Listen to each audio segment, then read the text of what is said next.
श्री वैद्यनाथो विजय तेतरामा। आज general studies में current affair पर हम कुछ इम्पोर्टेंट पॉइंट आप लोग के सामने शेयर कर रहे हैं, जो सभी प्रकार के एकेडमिक एवं प्रतियोगी परीक्षाओं में प्रश्न का उत्तर देने में सहयोग करेंगे। भारतीय टीम में ओलंपिक में छुट्टी के नीति प्रधान और सिमरेडा के सलीमा टेटे का चयन टोक्यो ओलंपिक में हुआ। टोक्यो ओलंपिक 23 जुलाई से 8 अगस्त तक चलेगी। दोनों का चयन भारतीय महिला हॉकी के 16 सदस्यीय टीम में हुआ। नीति प्रधान डिफेंडर जबकि सलीमा टेटे मिडफील्डर हैं। सत्या नडेला माइक्रोसॉफ्ट के चेयरमैन बने।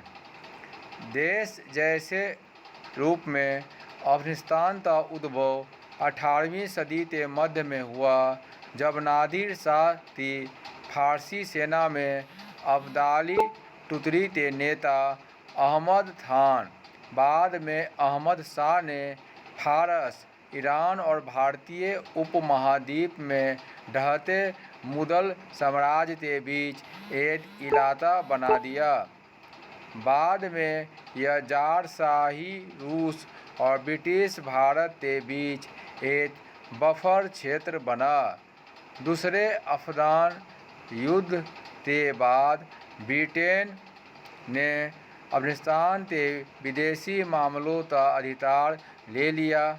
सिंधु नदी के पश्चिम में स्थित पेशावर और खैबर दर्रे समेत पारंपरिक पश्तून इलाकों का नियंत्रण भी अंग्रेज़ों को मिल गई। बाद में अंग्रेज़ों और रूसियों ने एक संयुक्त सीमा आयोग, जिसे कोई अफगानी नहीं था, ने तुर्किस्तान के साथ अफगान सीमा का निर्धारण कर दिया। तुर्किस्तान तब समूचा मध्य एशिया था, जो अब 4 देशों किर्गिस्तान, उज़्बेकिस्तान और तुर्कमेनिस्तान में बटा है। ब्रिटेन और रूस की प्रतियोगिता के नतीजे में एक नया देश अफगानिस्तान बनाया गया, जिसे एक बफर के रूप में काम करना था। सालाना 2.33% की दर से बढ़ रही करीब 3.9 करोड़ आबादी के साथ अफगानिस्तान बेहद गरीब देश का सकल घरेलू उत्पादन GDP $19 अरब है। GDP का लगभग 45% हिस्सा अमेरिका और उसके सहयोगी सऊदी अरब और भारत जैसे कुछ देशों के अनुदान से आता है। अफगानिस्तान का अपना राजस्व उसके GDP के 10% से भी कम है। अफगानिस्तान अभी दुनिया की कुल हेरोइन का 87% हिस्सा उत्पादित करता है। यह देश गैर दवा श्रेणी के अफीम का 92% हिस्सा उत्पादित करता है। अफ्रीका में एक हेक्टेयर में करीब $16,000 की कमाई होती है, जबकि गेहूं से लगभग $1,600 ही मिलते हैं। मुख्य निर्यात वस्तुओं में कालीन और दरी, सूखे मेवे और मेडिकल पौधे हैं। इसका अधिकांश निर्यात पाकिस्तान, भारत और रूस को होता है। इसकी तुलना में अफगानिस्तान लगभग 10 गुना अधिक आयात करता है और इसका व्यापार घाटा $5.8 अरब है। इससे भी इंगित होता है यह देश अनुदान पर निर्भर है। पहाड़ों और मरुस्थल ते इस देश में पर्याप्त उपजाऊ जमीन है। 8 मिलियन हेक्टेयर की लायक जमीन में केवल 1.6 मिलियन हेक्टेयर पर ही खेती होती है। इसकी अधिकांशतः सिंधु नदी बहती है। पिछले साल 2020 में $800 मिलियन मूल्य के फलों और सब्जियों का पैदावार हुई थी, जिनका निर्यात में बड़ा हिस्सा था। तालिबान से लड़ने और बढ़ती आबादी के हिसाब से विकास करने के लिए अफगानिस्तान को हर माह $2 अरब की ज़रूरत है। सन 1841 में विलियम मैकनॉटन ने कलकत्ता में गवर्नर जनरल को एक संदेश भेजा था, आप उस राजशाही का त्याग करेंगे जिसका सालाना राजस्व केवल 15 लाख रुपये हैं। तो यह है अफगानिस्तान का स्थिति इतिहास में और अर्थशास्त्र में और वर्तमान स्थिति में।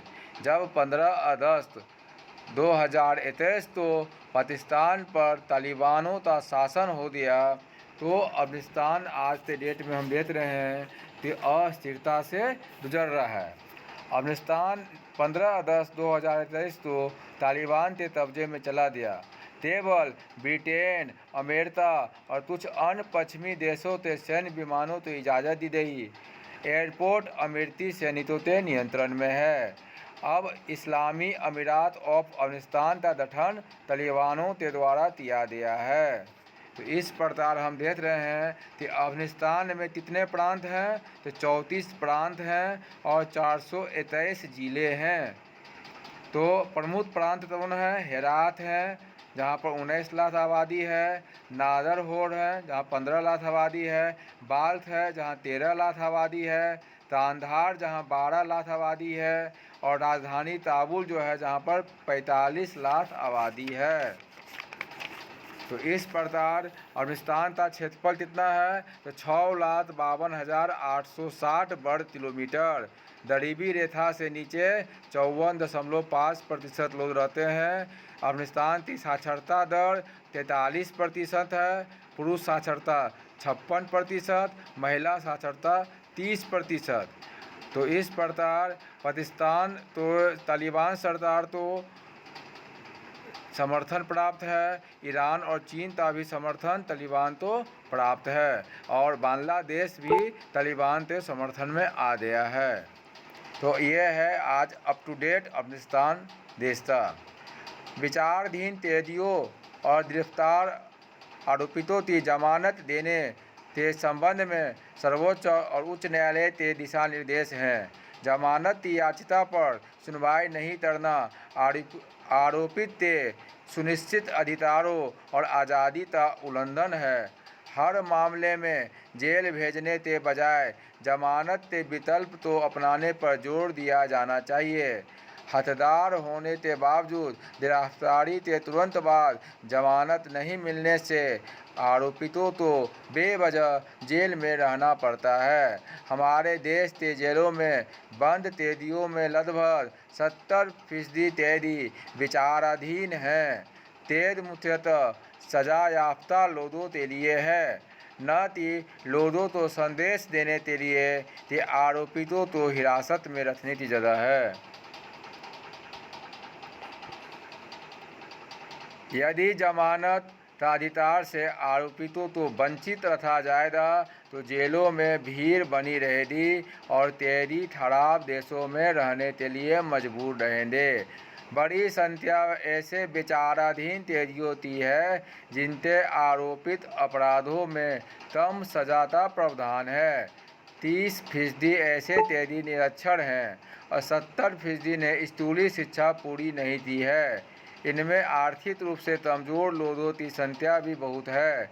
न्यायिक प्रक्रिया के बढ़ते खर्च और उसकी जटिलता के कारण अधिकतर कैदी निचली अदालत के ऊपर अपील नहीं कर पाते। भारतीय खाद्य निगम के मुताबिक देश में 1 अप्रैल 2021 को सरकारी गोदामों में करीब 7.72 टन खाद्यान्न सुरक्षित भंडार है, जो बफर आवश्यकता से करीब 3 गुना है। गोवा क्रांति दिवस 18 जून 1946 को डॉक्टर राम मनोहर लोहिया ने 450 वर्षों के पुर्तगाली शासन के विरुद्ध गोवा वासियों में संघर्ष करने का जज्बा पैदा किया था। 19 दिसंबर 1961 को गोवा को पुर्तगाली शासन से मुक्ति मिली। झारखंड में अब तक ओलंपिक में जयपाल सिंह मुंडा 1928, माइकल टिंडो 1972, सिल्वानुस डुडुद 1980, मनोहर टोपनो 1984, अजीत लदरा 1992, नीति प्रधान 2016 और सलीमा टेटे 2023 ओलंपिक में भारतीय टीम की ओर से खेल चुके हैं। सभी हॉकी ओलंपियन हैं।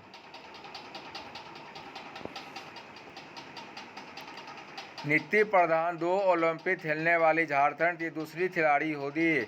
इससे पहले तीरंदाज दीपिका कुमारी 2 ओलंपिक में हिस्सा ले चुकी है। टोक्यो ओलंपिक दीपिका का तीसरा ओलंपिक होगा। साइबर धोखाधड़ी के कारण वित्तीय नुकसान को रोकने के लिए राष्ट्रीय हेल्पलाइन 155260 और रिपोर्टिंग प्लेटफॉर्म जारी किया है। हेल्पलाइन को 1 अप्रैल 2023 को सॉफ्ट लॉन्च किया गया। प्राचीन नगर तक्षशिला सिंधु तथा झेलम के बीच स्थित है। कोलंबो से अल्मोड़ा तक व्याख्यान स्वामी विवेकानंद के अनुभव पर आधारित है। पारंपरिक जल संरक्षण पद्धतियाँ राजस्थान में थरीन, टुंड, नारी और बाबरी, महाराष्ट्र में बेधारा और ताल, मध्य प्रदेश और उत्तर प्रदेश में बंधी, बिहार और झारखंड में आहर और पैन, हिमाचल में तमिलनाडु में इरी, केरल में सुरगम, जम्मू क्षेत्र में टांडी, क्षेत्र में पोथर, कर्नाटक में तपटा। सम्राट हर्षवर्धन ने 2 महान धार्मिक सम्मेलन का आयोजन कन्नौज तथा प्रयाग में किया था। In India the genetic engineering appraisal committee GEAC is the apex body that allow commercial release of GM crops. In 2002, the GEAC had allowed the commercial release of BT cotton. More than 95% of the country's cotton area has since then come under BT cotton. Tester, सरसों, चावल, मक्का, गेहूँ, कपास के मैदानी परीक्षण की अनुमति। अमेरिकी संविधान 17 सितंबर 1787 में बना। कनाडा संविधान मार्च 1867 में बना। ऑस्ट्रेलिया संविधान 9 जुलाई 1900 तो बना। दक्षिण अफ्रीका संविधान 20 सितंबर 1909 तो बना। एशिया की विशाल मेतान नदी तिब्बत से निकलकर चीन, लाओस, कंबोडिया और वियतनाम से प्रभावित होते हुए दक्षिण चीन सागर में गिरती है। इस नदी का कुल लंबाई कितना 4123 किलोमीटर है।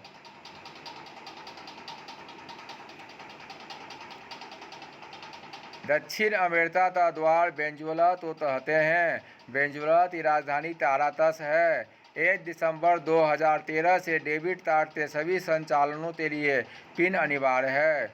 उच्च शिक्षा में विनिमयकारी निकाय विश्वविद्यालय अनुदान आयोग UGC 28 दिसंबर 1953 को नई दिल्ली। अखिल भारतीय तकनीकी शिक्षा AICTE 1945 में नई दिल्ली। राष्ट्रीय अध्यापक शिक्षा परिषद NCTE 1995 में नई दिल्ली। भारतीय चिकित्सा परिषद MCI 1934 नई दिल्ली। भारतीय नर्सिंग परिषद NCI 1947 नई दिल्ली। भारतीय विधि परिषद BCI 1961 नई दिल्ली। आर्किटेक्चर परिषद 1972 नई दिल्ली। भारत में पर्यावरण संरक्षण एवं अनुसंधान संस्थान भारतीय वानिकी अनुसंधान एवं शिक्षा परिषद देहरादून उत्तराखंड। सुस्त वन अनुसंधान संस्थान जोधपुर 1988 में। वन अनुसंधान संस्थान देहरादून 1906 में। राष्ट्र विज्ञान एवं प्रौद्योगिकी संस्थान बेंगलुरु 1988 में, वन अनुवांशिक एवं वृक्ष प्रजनन संस्थान कोयम्बटूर 1988 में, उष्णकटिबंधीय वन अनुसंधान संस्थान जबलपुर 1973 में, वर्षा वन अनुसंधान संस्थान जोरहट 1988 में, हिमालय वन अनुसंधान संस्थान शिमला 1988 में, वन उत्पादकता संस्थान रांची 1993 में, सामाजिक वानिकी तथा बड़ी बहाली केंद्र इलाहाबाद 1992 में, वानिकी अनुसंधान तथा मानव संसाधन विकास केंद्र छिंदवाड़ा 1995 में, वन अनुसंधान केंद्र हैदराबाद 1997 में, गोविंद बल्लभ पंत हिमालय पर्यावरण एवं विकास संस्थान अल्मोड़ा 1988 में, सलीम अली पंछी विज्ञान तथा प्राकृतिक इतिहास केंद्र कोयम्बटूर 1990 में, CPR environmental education centre Chennai 1988 में, वन शिक्षा निदेशालय देहरादून, इंदिरा गांधी राष्ट्रीय वन अकादमी देहरादून 1987, भारतीय वन प्रबंधन संस्थान भोपाल 1982, पर्यावरण शिक्षा केंद्र अहमदाबाद 1984, उच्चतरण पर्यावरण केंद्र धनबाद 1987, राष्ट्रीय प्राकृतिक इतिहास संग्रहालय नई दिल्ली 1972, भारतीय वन्य जीव संस्थान देहरादून।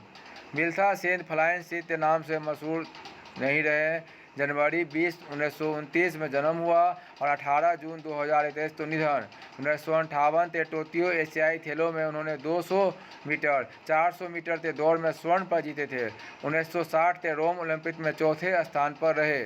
सारवां के लिए लाइफलाइन कहे जाने वाली अजय नदी के अलावा तजई नदी, डहुआ नदी, टिटोराइडी जोड़िया, अमराटाट जोड़िया, नट्टी जोड़िया पूरे उफान पर है। धन्यवाद।